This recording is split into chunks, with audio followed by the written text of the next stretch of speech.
저는 76살 이정우입니다. 사람들은 저를 세타광이라 부르죠. 전국에 3,200개의 가맹점을 둔 한빛크린의 창립자니까요. 제 인생은 늘 부지런함과 정직함의 연속이었습니다. 아내는 민석이가 15살 때 세상을 떠났고 그때부터 저는 아들을 위해 더욱 치열하게 살았습니다.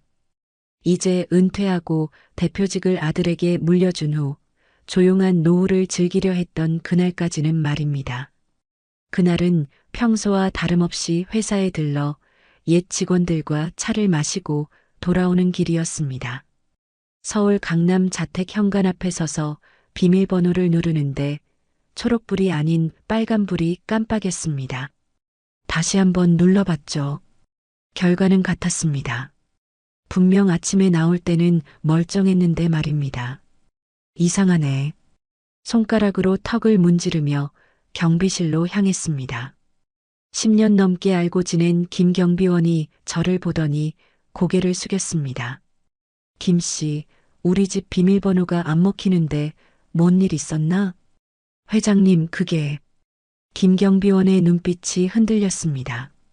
무언가 말하기 어려운 기색이 역력했죠.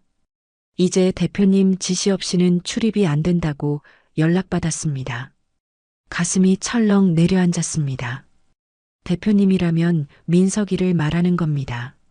내 아들이 내가 살던 집에 못 들어오게 한다고요?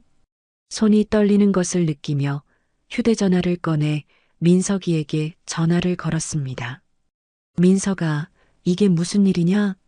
집에 들어갈 수가 없구나. 전화기 너머로 들려오는 민석이의 목소리는 낯설 정도로 차가웠습니다. 아버지, 이 집은 이제 제 명의잖아요. 너무 늙기 전에 편히 쉬세요. 그 말을 끝으로 전화는 끊겼습니다. 저는 한동안 그 자리에 서 있었습니다. 봄바람이 불었지만 온몸이 얼어붙는 기분이었죠. 47년 동안 키워온 아들이 내가 평생 모은 재산으로 산 집에서 나를 내쫓은 겁니다. 거리를 걸으며 생각했습니다. 무엇이 잘못된 걸까요? 민석이는 늘 효자였습니다. 적어도 겉으로는요. 회사도 재산도 모두 그에게 물려주려 했던 건 그를 믿었기 때문입니다. 하지만 오늘 그 믿음이 무너졌습니다. 호텔로 향하는 택시 안에서 창밖을 바라보며 지난 10년을 되돌아봤습니다.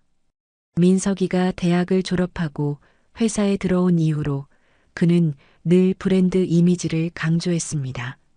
한빛크린의 로고를 바꾸고 매장 인테리어를 현대화했죠. 처음에는 그런 변화가 반가웠습니다. 하지만 어느 순간부터 민석이의 눈에서 진심을 찾기 어려웠습니다. 그저 나를 브랜드의 상징으로만 보는 듯했죠. 호텔방에 들어와 침대에 앉았습니다. 내일은 어떻게 해야 할지, 앞으로 무엇을 해야 할지 막막했습니다. 호텔 창문으로 보이는 서울의 밤하늘엔 별 하나 보이지 않았습니다. 마치 내 마음속처럼 말입니다. 다음 날 아침 저는 근처 은행 지점으로 향했습니다. 보안금고가 있었기 때문입니다. 10년 전 모든 것이 순조롭던 시절에도 저는 혹시 모를 상황을 대비해 중요한 서류들을 따로 보관해두는 습관이 있었습니다. 그게 오늘 저를 구할 거라곤 생각도 못했죠. 금고 안에는 낡은 가죽 서류 가방이 하나 있었습니다. 그 속에는 회사 설립 때부터 모아온 서류들과 등기부 등본, 양도 계약서들이 가지런히 정리되어 있었습니다. 민석이와 관련된 서류들을 하나하나 꺼내보았습니다. 내가 널 믿은 게 죄구나. 자택 등기부를 확인했을 때 실망감이 가슴을 쳤습니다. 분명 증여세 문제로 민석이 명의로 해두자고 했던 것은 기억합니다. 하지만 회사 지분 대부분도 이미 민석이 명의로 넘어가 있었습니다. 언제 이런 일이 있었던가요? 생각해보니 지난 3년간 민석이가 가져온 서류들에 서명한 적이 여러 번 있었습니다. 당시에는 세부 내용을 꼼꼼히 확인하지 않았던 겁니다. 아들을 믿었으니까요. 서류들을 자세히 살펴볼수록 모든 것이 정상 절차처럼 보였습니다. 하지만 분명 사기성 요소가 있었습니다. 특히 회사 지분양도 계약서에는 제가 기억하지 못하는 조항들이 있었습니다. 커피숍에 앉아 서류들을 다시 검토하며 지난 날들을 되돌아봤습니다. 민석이는 언제부터 이런 계획을 세웠을까요? 어쩌면 저를 대표해서 물러나게 한 순간부터였을지도 모릅니다. 그는 늘 아버지, 이제 편히 쉬세요라고 말했습니다. 그 말 속에 이제 비켜주세요라는 의미가 숨어 있었다면요? 휴대전화가 울렸습니다. 발신자 표시를 보니 오진수 변호사였습니다. 진수는 제 평생 친구이자 회사 창립 때부터 함께한 법률 전문가입니다. 정우야, 어디야? 회사에서 이상한 소문이 돌던데. 진수야, 만나자. 할 이야기가 많아. 1시간 후 강남의 조용한 찻집에서 진수를 만났습니다. 그에게 모든 상황을 설명했죠. 진수는 서류들을 꼼꼼히 살펴본 후 고개를 저었습니다. 정우야, 이건 명백한 기획이야. 민석이가 너를 완전히 회사에서 지우려는 거야. 가슴이 무너져 내렸습니다. 마음 한구석에선 여전히 오해이길 바랐는데 진수의 냉철한 판단은 그런 희망마저 앗아갔습니다. 그래도 다행인 건 네가 보관해둔 서류들 덕분에 아직 희망이 있다는 거야. 특히 이 이면 계약서는 중요한 증거가 될 수 있어. 진수는 작은 메모지에 계획을 적기 시작했습니다. 가장 먼저 해야 할 일은 남아있는 내 명의의 지분을 확보하는 것이었습니다. 그리고 민사소송과 가처분 신청을 준비해야 했습니다. 민석이가 너를 한빛크린에서 지우려고 해도 사람들은 여전히 너를 세타광으로 기억해. 그걸 잊지 마. 진수의 말에 잠시 위안을 느꼈지만 아들의 배신이라는 현실은 여전히 가슴을 무겁게 짓눌렀습니다. 그날 밤 호텔방에 혼자 앉아 창밖을 바라보며 생각했습니다. 내가 정말 모든 것을 잃은 걸까요? 아니면 새로운 시작을 위한 기회일까요? 날이 밝고 저는 진수의 사무실로 향했습니다. 평생을 법정에서 싸워온 진수는 이미 전략을 세워두었습니다. 사무실에 들어서자 진수는 커다란 화이트보드 앞에 서 있었습니다. 보드에는 복잡한 도표와 글씨들이 가득했습니다. 정우야, 앉아봐. 상황을 정리해봤어. 진수의 설명은 냉철했습니다. 제가 가진 회사 지분은 이제 15%뿐이었고 나머지는 민석이와 그가 설립한 페이퍼 컴퍼니 명의로 넘어가 있었습니다. 하지만 창업자로서의 특별한 권한이 담긴 정관 조항이 아직 살아 있었습니다. 이건 정리가 아니라 퇴출이야, 정우야. 아버지란 사람이 회사와 인생에서 지워지려는 거야. 진수의 말이 가슴에 꽂혔습니다. 퇴출? 그 단어가 현실을 정확히 표현하고 있었습니다. 내 아들이 나를 회사의 역사에서 지우려 한다니 이보다 더한 배신이 있을까요? 민석이가 지금 서두르는 이유가 뭔지 알아? 1달 후에 있을 주주총회에서 정관을 바꾸려는 거야. 그 전에 우리가 움직여야 해. 진수는 노트북을 열고 가처분 신청서 초안을 보여주었습니다. 정관 변경 금지 가처분, 주주총회 결의 금지 가처분. 법적인 용어들이 눈앞에 춤을 추었습니다. 이렇게 하면 시간을 벌 수 있어. 그동안 우리는 네가 가진 증거들로 본격적인 민사소송을 준비하는 거지. 진수의 말을 들으며 문득 깨달았습니다. 이게 정말 내가 원하는 것인지, 아들과의 법정 싸움이 내게 무엇을 가져다 줄지, 창밖으로 보이는 서울의 스카이라인을 바라보며 생각에 잠겼습니다. 진수야, 난 지금 뭘 위해 싸우려는 거지? 진수는 펜을 내려놓고 저를 바라봤습니다. 당신은 여전히 한빛크린의 상징이야. 그걸 잊지 마. 이건 단순히 돈이나 회사 문제가 아니라 내 인생의 가치와 관련된 문제야. 그 말에 가슴이 뜨거워졌습니다. 맞습니다. 이것은 돈의 문제가 아니었습니다. 제가 평생 일구어온 것, 제 이름과 자존심의 문제였습니다. 진수는 가방에서 오래된 사진첩을 꺼냈습니다. 첫 번째 한빛크림 매장 앞에서 찍은 사진이었습니다. 젊은 시절의 저와 진수, 그리고 이제는 세상을 떠난 아내가 환하게 웃고 있었습니다. 네가 처음부터 다시 시작했던 것처럼 지금도 다시 시작할 수 있어. 다만 이번엔 내 이름을 지키면서. 진수의 말에 고개를 끄덕였습니다. 다시 시작. 76의 나이에 다시 시작한다는 것.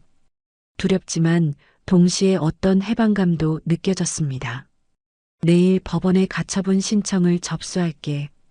그리고 민석이와 마주할 준비를 해. 이건 긴 싸움이 될 거야. 사무실을 나와 한강변을 걸었습니다. 물결 위로 비치는 햇살이 반짝였습니다. 마치 제 앞에 놓인 새로운 길처럼 말입니다. 핸드폰이 울렸습니다. 민석이었습니다. 잠시 망설이다 전화를 받았지만 민석이는 아무 말도 하지 않았습니다. 그저 침묵만이 이어졌고 이내 통화는 끊겼습니다. 그 침묵 속에서 저는 결심을 굳혔습니다. 이제 더 이상 후퇴는 없습니다. 내 이름, 내 자존심을 되찾기 위해 싸울 것입니다. 법원에 가처분 신청을 접수한 지 나흘째 되는 날, 저는 무작정 노량진으로 향했습니다. 젊은 시절 첫 세탁소를 차렸던 곳이기 때문입니다. 그때는 아내와 함께 좁은 세탁소에서 밤새 일하며 꿈을 키웠습니다. 지금의 한빛크린이 되기까지 그 시작점을 다시 보고 싶었습니다. 노량진 시장 근처 골목은 많이 변해 있었습니다.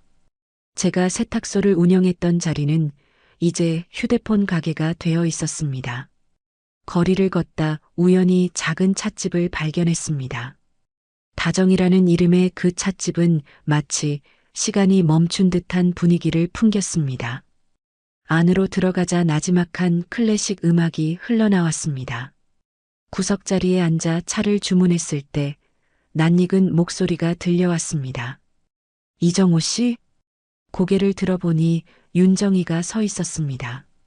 40년 전 제가 첫사랑이라 부를 수 있는 사람이었습니다. 정희는 지금 73, 하지만 여전히 그때의 눈빛을 간직하고 있었습니다. 정희 씨, 여기서 뭐 하세요? 이게 제 찻집이에요. 남편이 돌아가신 후로 차나 팔면서 지내고 있죠. 정희는 제 맞은편에 앉았습니다. 오랜 세월이 지났지만 대화는 놀랍도록 자연스럽게 이어졌습니다. 정희에게 지난 40년의 이야기를 들려주었습니다. 한빛크린을 일구던 과정, 아내를 잃은 슬픔, 그리고 지금 민석이와의 갈등까지. 회장님은 여전히 따뜻한 분이에요. 다만 너무 오래 누굴 위해 살았죠. 정희의 말에 가슴이 찡했습니다. 맞습니다. 저는 항상 누군가를 위해 살았습니다. 처음엔 아내를 위해, 그 다음엔 민석이를 위해. 하지만 정작 저 자신을 위해 살았던 적은 언제였을까요? 요즘은 어디 계세요? 호텔에 머물고 있어요. 집은 이제 제 집이 아니더군요. 정희는 잠시 생각하더니 말했습니다. 그럼 당분간 이 건물 2층에 있는 제 작은 방을 쓰세요. 비어 있거든요. 처음엔 사양했지만 정희의 진심 어린 제안에 결국 수락했습니다. 그날 저녁 작지만 아늑한 그 방에 짐을 풀었습니다. 창문으로는 노량진의 밤거리가 보였습니다. 40년 전과 같은 풍경은 아니었지만 왠지 모르게 편안함을 느꼈습니다. 다음 날 아침 정희가 차려준 아침 식사를 함께하며 많은 이야기를 나눴습니다. 그때 문득 깨달았습니다. 그래, 이건 내 자존심을 찾는 싸움이야. 민석이를 혼내는 게 아니라 날 되찾는 거야. 정희는 미소를 지으며 고개를 끄덕였습니다. 이제야 본인을 위한 이야기를 하시네요. 그날 오후 진수에게서 전화가 왔습니다. 가처분 신청이 받아들여졌다는 소식이었습니다. 민석이는 당분간 회사의 정관을 변경할 수 없게 되었습니다. 첫 승리였지만 이제 시작일 뿐이라는 것을 알고 있었습니다. 진수와 통화를 마치고 찻집 창가에 앉아 생각에 잠겼습니다. 제가 정말 원하는 것은 무엇일까요? 돈? 회사? 권력? 아니었습니다. 제가 평생 일구어온 이정호라는 이름의 가치였습니다. 세타광이 아닌 한 인간으로서의 존엄성이었습니다. 법원의 가처분 결정이 내려진 지 일주일째 되는 날, 저는 진수와 함께 강남 자택으로 향했습니다. 가처분 결정문을 들고 말입니다. 이제 민석이도 법적인 현실을 직시해야 할 때였습니다. 차를 타고 가는 내내 가슴이 두근거렸습니다. 47년간 키워온 아들과 이렇게 대립하게 될 줄은 꿈에도 몰랐습니다. 하지만 이제 돌이킬 수 없는 강을 건너고 있었습니다. 자택 앞에 도착했을 때 마침 민석이가 회사 차에서 내리고 있었습니다. 저와 진수를 발견한 민석이의 얼굴이 굳어졌습니다. 그동안 자신의 계획이 순조롭게 진행된다고 생각했을 테니까요. 아버지, 여기서 뭐 하세요? 민석이의 목소리는 차가웠지만 그 속에 당혹감이 묻어 있었습니다. 저는 천천히 걸어가 민석이 앞에 섰습니다. 민석아, 이건 협박이 아니라 법이야. 아버지가 아니라 이정우라는 사람이 널 고소한 거다. 진수가 서류 가방에서 법원 결정문을 꺼내 민석이에게 건넸습니다. 민석이는 서류를 받아들고 빠르게 훑어보더니 얼굴색이 변했습니다. 이런 식으로 나오실 줄은 몰랐습니다. 네가 이런 식으로 나올 줄은 나도 몰랐다. 우리 부자는 서로를 바라보며 한동안 침묵했습니다. 10년 전만 해도 민석이는 제게 모든 것을 물어보고 조언을 구하던 아들이었습니다. 대체 언제부터 이렇게 변했을까요? 들어가서 이야기합시다. 민석이의 제안에 우리는 집 안으로 들어갔습니다. 한 달 만에 다시 들어선 내 집은 이미 많이 달라져 있었습니다. 벽에 걸려있던 가족 사진들은 모두 사라지고 현대적인 추상화들로 바뀌어 있었습니다. 마치 이 집에서 과거의 흔적을 지우려는 듯 했습니다. 거실에 앉아 민석이와 마주했습니다. 진수는 법적인 상황을 설명했습니다. 가처분 결정으로 당분간 회사 정관 변경은 불가능하며 이어질 민사소송에서는 더 많은 내용이 다뤄질 것이라고 말입니다. 민석이는 처음으로 당황한 기색을 보였습니다. 그동안 이미지로만 여겼던 아버지가 실제 싸움을 시작한 순간 그의 계획에 균열이 생긴 것입니다. 아버지, 이렇게까지 할 필요가 있으세요? 어차피 회사는 제가 이어받을 건데요. 이건 회사만의 문제가 아니야. 네가 나를 어떻게 생각하는지 그 마음가짐의 문제야. 민석이의 눈에서 처음으로 불안감을 읽을 수 있었습니다. 그는 아마도 내가 쉽게 물러설 거라 생각했던 모양입니다. 나이 든 아버지가 법적 분쟁까지 가며 맞설 거라곤 예상하지 못했겠지요. 이 일이 언론에 알려지면 회사 이미지에 타격이 클 겁니다. 민석이의 말에 쓴웃음이 나왔습니다. 여전히 그의 관심사는 이미지였습니다. 네가 진정으로 걱정해야 할 건 이미지가 아니라 내 양심이야. 그 말을 남기고 저는 일어섰습니다. 다시 이 집을 나서는 발걸음이 무겁지 않았습니다. 오히려 어떤 해방감마저 느꼈습니다. 이제 저는 아버지라는 역할에서 벗어나 이정호라는 한 사람으로 서 있었기 때문입니다. 법원의 가처분 결정 이후 2주일이 지났습니다. 그동안 민석이에게서는 아무런 연락이 없었습니다. 저는 노량진 정의의 찻집 위층 방에서 지내며 다음 단계를 준비하고 있었어요. 진수는 민사소송을 위한 증거들을 더 모으고 있었고, 저는 오랜만에 마음의 여유를 찾고 있었습니다. 그러던 어느 오후 찻집 문이 열리고 민석이가 들어왔습니다. 어떻게 이곳을 알게 되었는지 궁금했지만 아마도 진수를 통해 알아냈을 것입니다. 민석이의 얼굴은 지쳐 보였어요. 평소에 자신감 넘치는 모습은 온데간데 없고 어딘지 초라해 보였습니다. 정희는 조용히 차를 준비해 테이블에 놓고 자리를 비켜주었습니다. 민석이는 제 앞에 앉아 한동안 말을 잇지 못했어요. 창가로 비치는 햇살이 그의 얼굴에 그림자를 드리웠습니다. 아버지, 제가 잘못했어요. 한 번만 용서해 주세요. 민석이의 목소리는 떨렸습니다. 그의 눈에서 눈물이 흘러내렸어요. 20년 만에 처음 보는 민석이의 눈물이었습니다. 마음 한구석이 아팠지만 저는 감정에 휘둘리지 않으려 했습니다. 왜 그랬니? 내가 너에게 뭘 잘못했길래? 민석이는 고개를 푹 숙이고 말했습니다. 회사를 더 키우고 싶었어요. 그러려면 아버지의 이미지가 아닌 새로운 이미지가 필요했고요. 그의 말에 가슴이 아팠습니다. 제가 쌓아올린 모든 것이 민석이에게는 그저 오래된 이미지에 불과했던 겁니다. 아들에게 새로운 시작을 주고 싶어 물려준 회사였지만 그에게는 제 존재 자체가 장애물이었던 거죠. 나는 너에게 회사를 줬지 양심까지 준 건 아니다. 제 말에 민석이는 입을 다물었습니다. 잠시 침묵이 흘렀고 저는 이어서 말했습니다. 내가 문을 열고 나간 게 아니라 네가 문을 닫은 거야. 오후에 햇살이 점차 기울어가는 찻집 안에서 민석이는 무슨 생각을 하고 있을까요?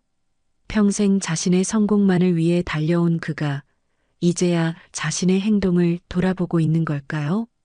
아니면 여전히 이 상황을 어떻게 빠져나갈지 계산하고 있는 걸까요?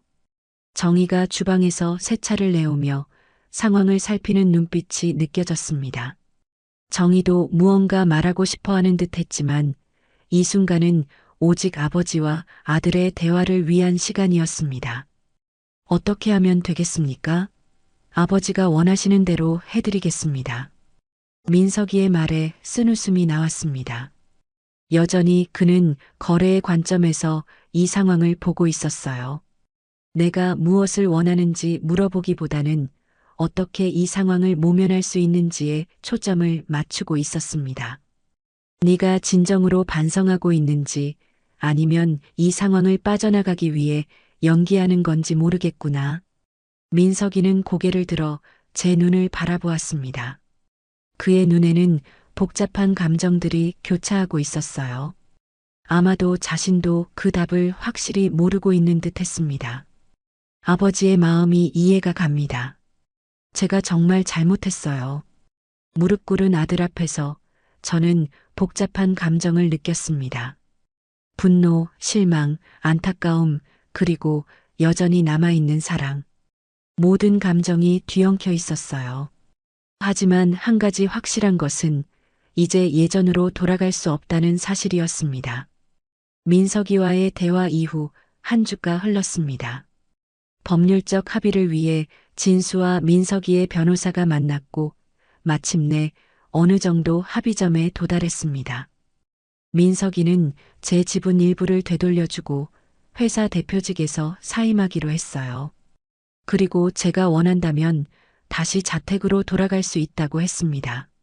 하지만 저는 그 제안을 거절했습니다. 그 집에는 이제 돌아갈 이유가 없었어요. 세월이 담긴 물건들도 공간의 의미도 모두 변해버렸기 때문입니다. 무엇보다 저는 이제 다른 삶을 시작하고 싶었습니다. 구로구의 작은 아파트를 계약한 날 저는 마지막으로 강남 자택을 방문했습니다. 짐을 꾸리기 위해서였죠. 민석이는 회사 일로 출장을 가 있었기에 집에는 저 혼자뿐이었습니다. 서재에 들어서니 책장에는 여전히 제가 모아온 책들이 가득했습니다. 사진첩을 꺼내 펼쳐보니 어린 민석이와 함께 찍은 사진들이 시간순으로 정리되어 있었어요. 아내와 셋이서 찍은 마지막 가족 사진도 있었습니다. 그 사진들을 바라보며 생각했습니다. 제가 이렇게 열심히 살아온 이유는 무엇이었을까요? 짐을 정리하면서 정말 필요한 것들만 골랐습니다. 옷가지 몇 벌, 몇 권의 책, 그리고 소중한 사진들. 그것이 전부였어요. 평생 모았던 물건들이 이렇게 적다니 스스로도 놀라웠습니다. 모든 짐을 꾸리고 나서 집안을 마지막으로 둘러보았습니다. 이 집에서의 20년이 주마등처럼 스쳐 지나갔어요. 현관문을 닫으면서 마음 한구석이 아팠지만 동시에 이상한 해방감도 느꼈습니다. 다음 날 새로 계약한 구로구의 15평짜리 아파트로 이사했습니다. 처음 도어락 비밀번호를 설정할 때 잠시 고민하다가 제 생일인 49010일로 정했어요. 이제 내 인생의 문은 내가 여는 겁니다. 작은 아파트였지만 창문으로 들어오는 햇살이 참 좋았습니다. 짐을 풀고 집안을 정리하면서 지난 세월을 되돌아봤어요. 어떻게 하면 이 새로운 시작을 의미 있게 만들 수 있을까 고민했습니다. 저녁 무렵 초인종이 울렸습니다. 문을 열자 정희가 서 있었어요. 손에는 작은 화분을 들고 있었습니다. 이사 선물이에요. 새 집에 생기를 불어넣어 줄 거예요. 정희의 방문은 반가웠습니다. 차를 마시며 이야기를 나누는데 정희가 흥미로운 제안을 했어요. 정호 씨, 요즘 젊은이들이 세탁 기술을 배우고 싶어 하는데 가르쳐 줄 사람이 없대요.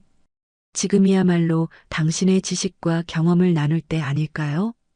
그 말에 저는 잠시 생각에 잠겼습니다. 평생 쌓아온 기술과 경험을 다른 이들에게 전수한다는 생각은 해본 적이 없었어요. 하지만 그게 새로운 시작이 될 수 있을까요? 잠을 청하기 전 베란다에 나가 서울의 밤하늘을 바라봤습니다. 보이는 별은 많지 않았지만 그것만으로도 충분했어요. 어둠 속에서도 빛나는 별처럼 제 인생도 새롭게 빛날 수 있을 것 같았습니다. 다음 날 아침 처음으로 혼자서 아침 식사를 차렸습니다. 간단한 식사였지만 그 어느 때보다 맛있게 느껴졌어요. 창문으로 들어오는 아침 햇살을 바라보며 결심했습니다. 이제 정말로 내 인생을 살아가기로 말이죠. 은평구 조용한 거리에 한빛 세탁학교라는 간판이 걸린 지 2달이 지났습니다. 처음엔 작은 공간에 기본적인 장비만 갖추고 시작했지만 입소문을 타고 점차 찾아오는 이들이 늘었어요. 주로 20대와 30대 청년들이었습니다. 실험 문제로 새로운 기술을 배우려는 사람들, 창업을 꿈꾸는 이들, 그리고 가업을 이어받아 세탁소를 운영하는 젊은이들까지 다양했죠. 처음에는 아무도 찾아오지 않을까 걱정했습니다. 하지만 진수가 인터넷에 홍보글을 올리고 정희가 주변 지인들에게 소개하면서 조금씩 알려지기 시작했어요. 무엇보다 세탁왕이라 불리던 제 이름이 아직 살아있었습니다. 오늘도 여느 때와 같이 아침 8시에 문을 열었습니다. 정희는 카운터에서 방문객들을 맞이하고 저는 교실에서 수업을 준비하고 있었어요. 벽에는 다양한 천 종류와 오연별 세탁법이 정리된 차트가 걸려 있었습니다. 작지만 알찬 공간이었죠. 첫 수업은 9시부터 5명의 수강생들이 모여 오염 제거 기술에 대해 배웠습니다. 와인 얼룩, 기름때, 잉크 자국까지 각종 오염을 제거하는 방법을 하나하나 설명하고 직접 시연해 보였어요. 수강생들의 눈이 반짝였습니다. 그들의 눈빛에서 저는 옛 제 모습을 보는 것 같았습니다. 선생님, 어떻게 이런 기술을 다 알게 되셨어요? 한 청년이 물었습니다. 50년 동안 매일 천과 씨름하다 보면 저절로 알게 됩니다. 실패도 많이 했고 그만큼 성공도 했지요. 점심시간에 정희가 준비해온 도시락을 함께 나눠 먹었습니다. 이제 우리는 동업자가 되었어요. 정의는 경영과 회계를, 저는 기술 교육을 맡았습니다. 이런 형태의 파트너십이 이렇게 만족스러울 줄은 몰랐어요. 오늘은 새 수강생이 오셨네요. 정의가 오후 수업 명단을 확인하며 말했습니다. 회장님, 아니 이정호 선생님. 저는 웃으며 고개를 끄덕였습니다. 이제는 회장님이라는 호칭이 낯설게 느껴졌어요. 선생님이라는 호칭이 더 편했습니다. 이제야 진짜 내 이름으로 살고 있어요. 정의는 미소 지었습니다. 그녀의 눈빛에서 공감과 따뜻함이 느껴졌어요.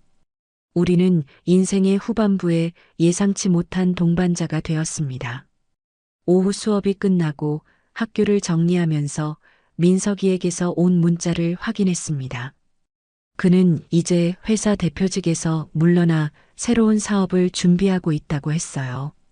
가끔씩 안부 문자를 보내오지만 아직 직접 만날 용기는 없는 듯 했습니다. 언젠가는 진심으로 화해할 날이 오겠지요. 밤이 되자 정희와 함께 세탁학교 문을 닫았습니다. 거리의 가로등이 하나둘 켜지기 시작했어요. 집으로 가는 길 가벼운 발걸음으로 걸으며 생각했습니다. 인생은 생각보다 더 많은 가능성으로 가득 차 있다는 것을요. 76의 나이에도 새로운 문을 열 수 있다는 것을. 내일은 또 다른 수강생들이 찾아올 것입니다. 그들에게 기술뿐만 아니라 제 인생의 이야기도 나눌 수 있을 것 같아요. 살면서 경험한 실패와 성공, 그리고 무엇보다 결국 자신만의 길을 찾아가는 용기에 대해서요. 이제 저는 단순히 세탁왕이 아닌 인생의 지혜를 나누는 이정호가 되었습니다. 이것이야말로 진정한 성공이 아닐까 싶어요. 다음 이야기에서 또 다른 감동으로 찾아뵙겠습니다. 오늘도 함께 해주셔서 감사합니다.